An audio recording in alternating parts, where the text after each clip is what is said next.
Hello and welcome to the Times Food channel. Today we have with us food and nutrition expert Nidhi Mohan Kamal. She's a certified nutritionist, strength trainer, and yoga educator. She has been in the fitness industry for the past 15 years and has also been one of the top international trainers on several well-known apps and online platforms. Today we are here to discuss with her some intriguing questions about food and nutrition. Welcome, Nidhi. How have you been and how has the pandemic been treating you? I've been good, and I think I've gotten used to the new normal. So yeah, everything is good. So far, so good. So, Nidhi, my first question to you is, we have often heard people complaining that many times that although they do not eat much, they control their portion size and still they manage to gain weight. So, what do you think is the actual reason behind it? See, I think the actual reason behind is understanding the fact that there is more to food. We need to understand that there's something called as calorie density and there's also something called as nutritional density. So sometimes you might be eating less, but you're eating very calorie dense, less nutritional food. But your focus should not be just the amount of food you're consuming. It should be consumption of nutritionally rich food, which is not calorie dense. So these two factors have to be considered. Otherwise, how you cook the food, how a particular person's cooking.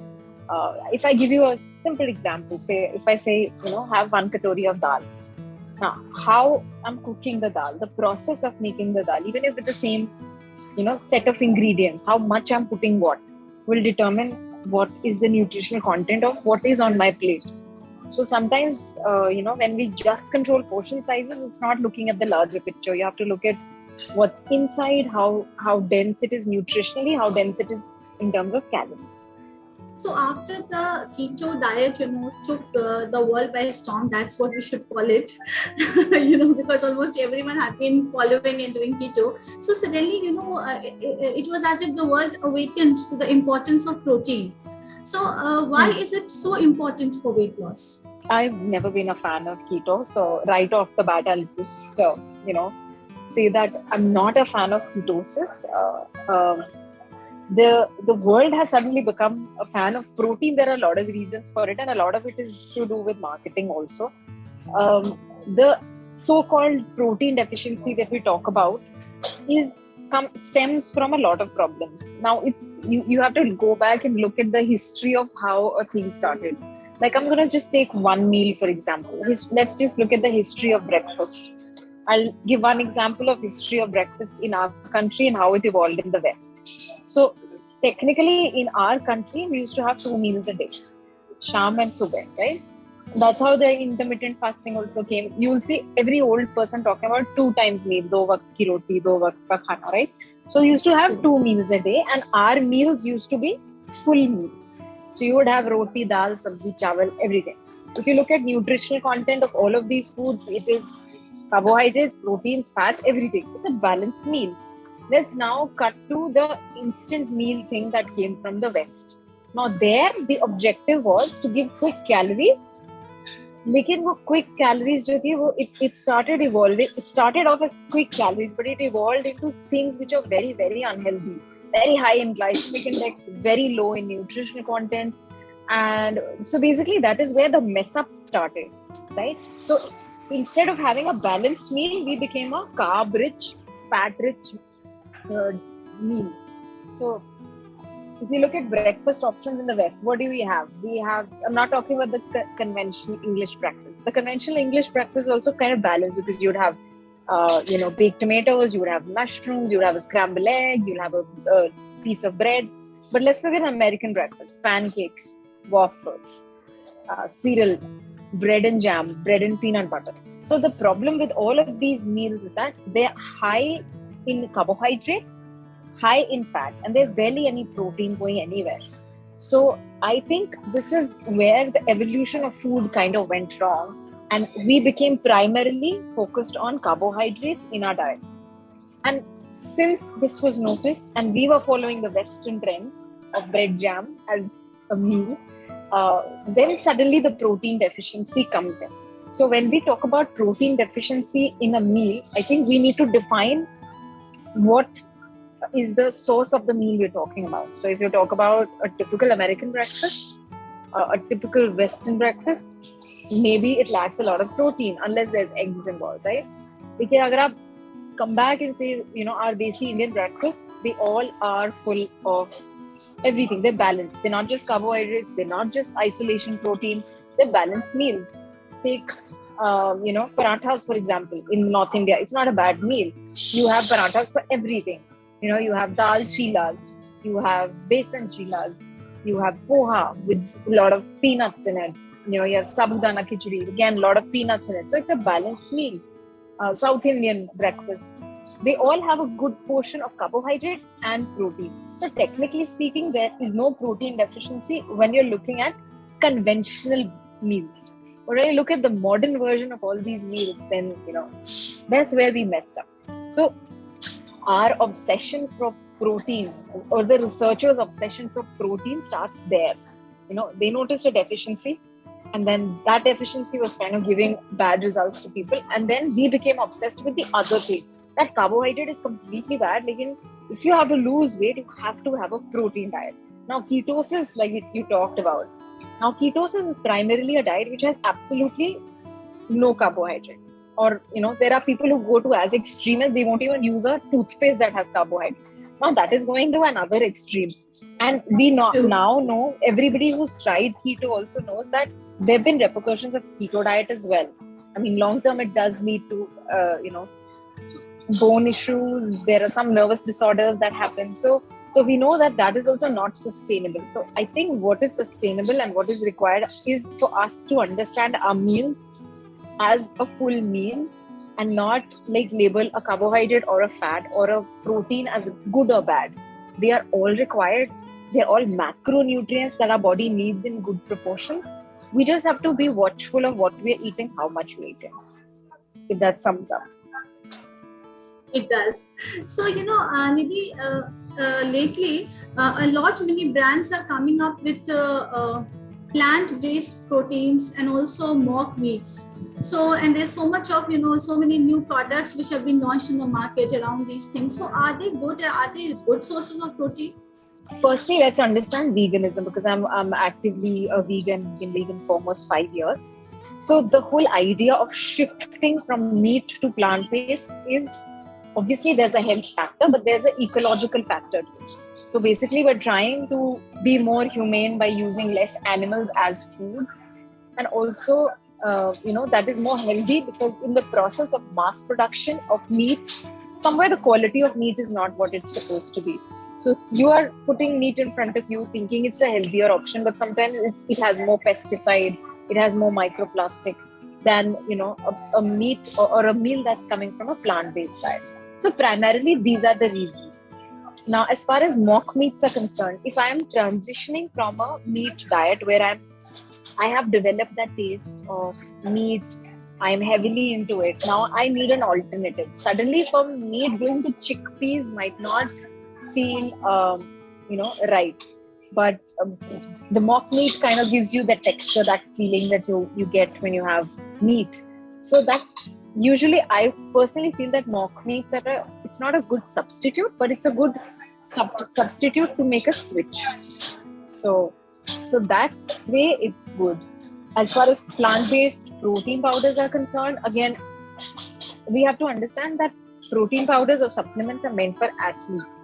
Now, athletes and a normal human that works out 1 hour in the gym, there's a lot of difference.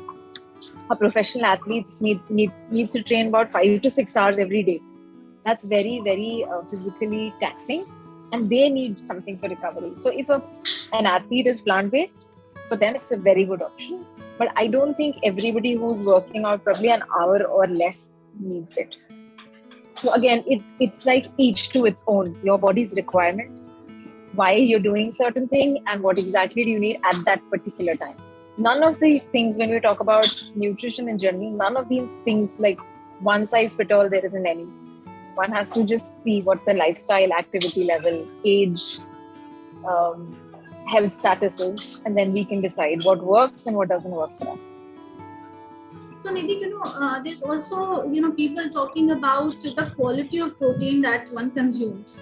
So for people like us, who are not experts in the field, we would want to know what does a good quality protein mean? Because for me, it's a dal, or maybe it's a chickpea. So is it good quality protein, or is it not? Or is there some other quality protein which is better? So that's what in context of the normal food that we consume. So what's good quality protein actually? It's a very good and a very valid question. Firstly, the quality of protein is determined by the types of amino acids inside it. So if you don't know anything about it, you don't have to go and research every amino acid that's present on earth. What you can do is add variety. So if you're a vegetarian or a vegan, if you're talking about dals, like make sure that your meals have a different variety. So you're not sticking to only chickpeas, you're not sticking to just white beans, or you're not sticking to red beans. You have a nice variety where some days it's a green dal, somewhere it's a red dal, somewhere it's something else. And all of these are as raw as practically possible. I'll say as raw as practically possible. So it doesn't, so maybe, in India, we get all the dals as 2 or 3 variations. One is sabut, one is dhuli, one is, split. So obviously the whole dal, the sabut dal, is the closest to nature. Now it's a little difficult to cook and it needs a little bit of prep. That's something that we'll have to do. So try to eat as much to nature as possible.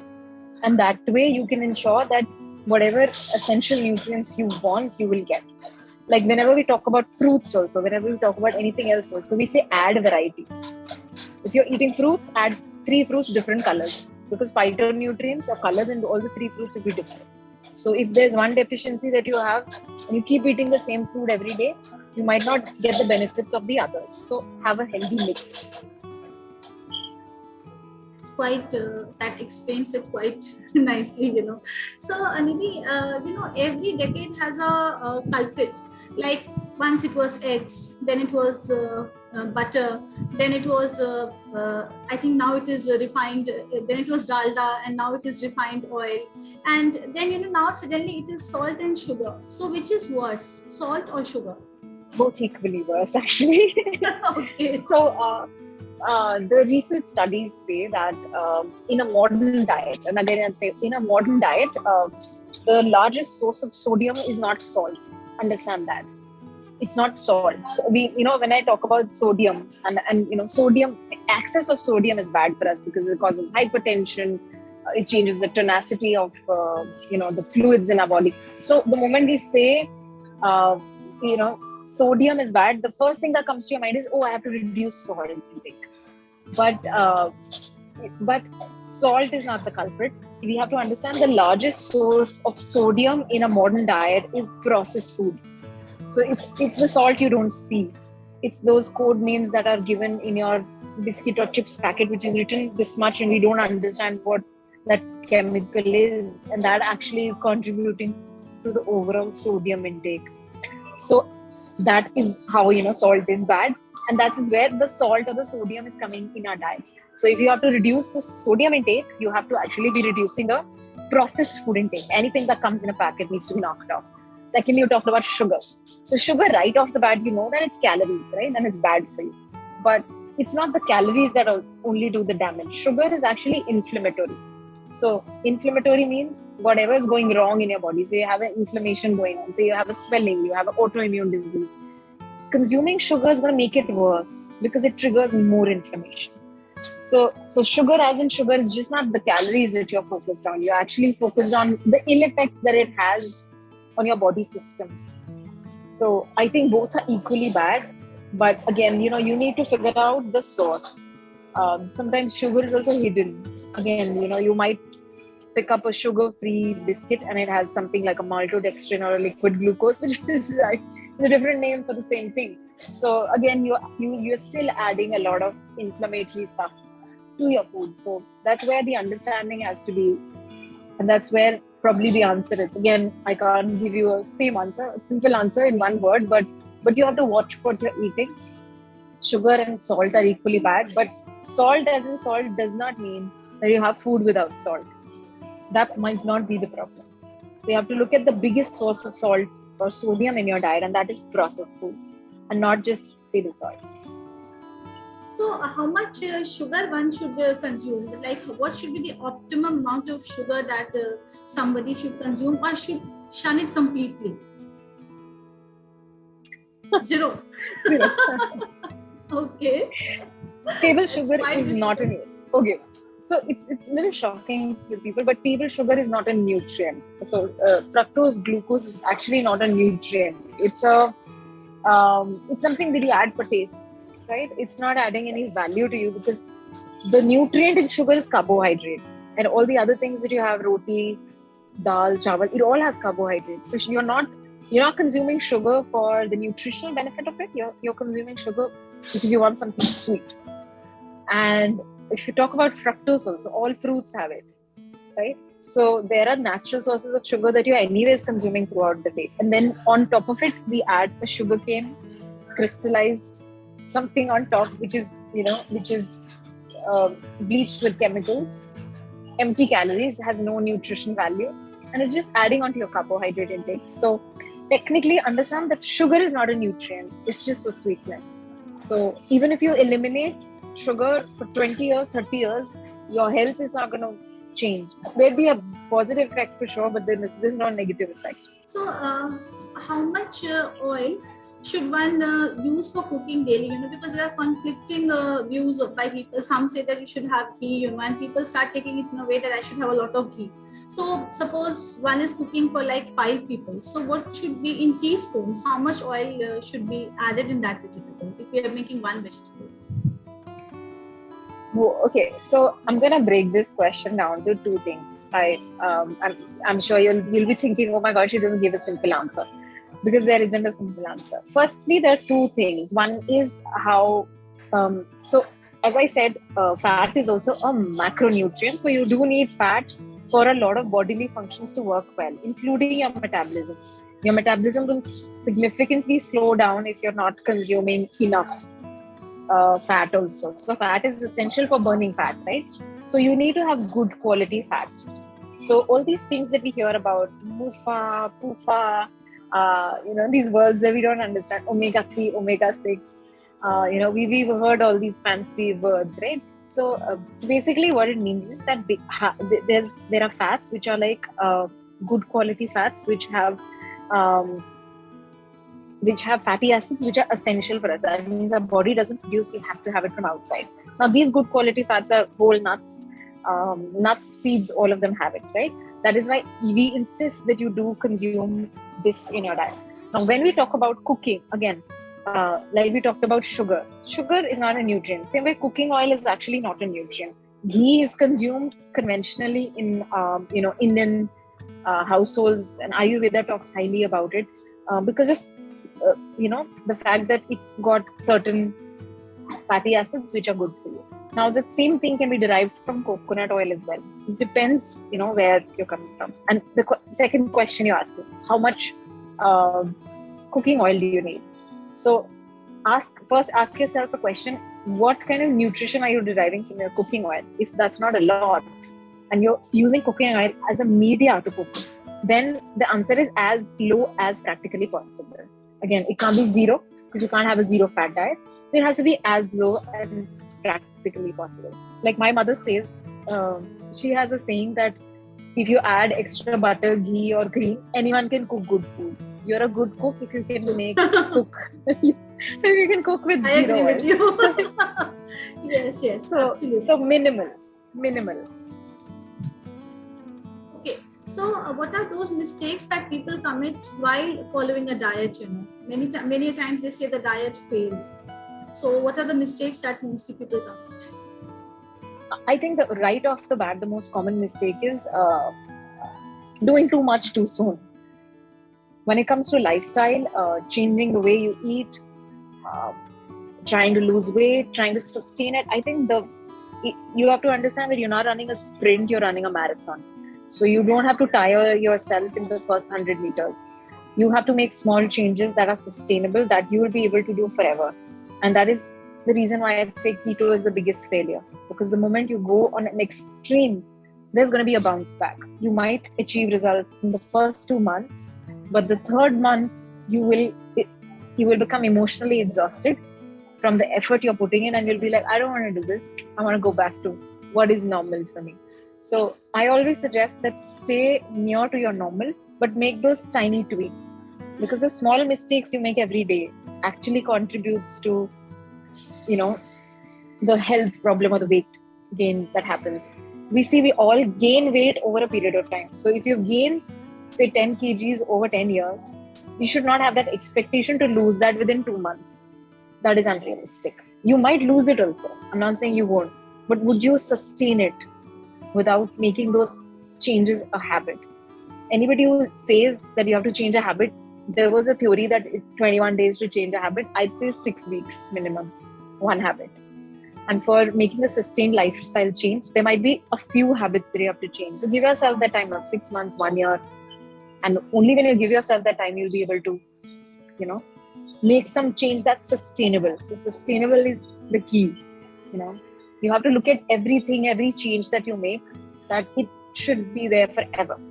Can I practice it till the day I die? If that's not going to happen, then don't do it. That is quite enlightening. And my last question to you is about that exciting new show that is being so much heard about and discussed about everywhere, You versus YouTube. So what's your role in it, and tell us everything about it. Okay. I think this is one of the most exciting projects I've done. Also because this was shot 100% remotely. You know, the whole team, we know the whole team, never physically met anyone. Just, you know, we've shot 100% remotely. The whole concept, everything was done remotely. It's a very interesting show because the whole idea of the show is learning. Now there is a prize money attached. There is an angle where the contributions of the earnings of the winners are being given to a charity, Give India as well. But what's fun in the show is that there are 10 creators from very different fields adding to the show. So it's not like usually when you see a game show, it's just, you know, mostly general knowledge or something. But here you have one area expert who has curated questions in their field. And I think the most exciting part of the show is that I've seen 2 episodes of the show that are on air, but just witnessing or recording the show was also such a learning experience. Like, I learned so much about new English words, which I didn't know. I learned so much about like technology, so much about investment, because there's so many people on the panel who are like contributing, who are sharing their know-how, and it's put forward in such a fun way. Because an MCQ question that comes with certain background, then the question, then the excitement that builds in about what's the right answer, am I guessing it right, and the trivia that follows. I think it's a very good learning experience. So the takeaway from the show is huge. So if you watch 10 questions on a show, it's like you've learned 10 different topics on 10 subjects. You've learned 10 different new things. So I think that's very exciting. Wow. Thank you so much, Nidhi, for being with us for such an enlightening and engaging discussion. It was a pleasure connecting with you. Thanks a lot. Thank you. Bye-bye.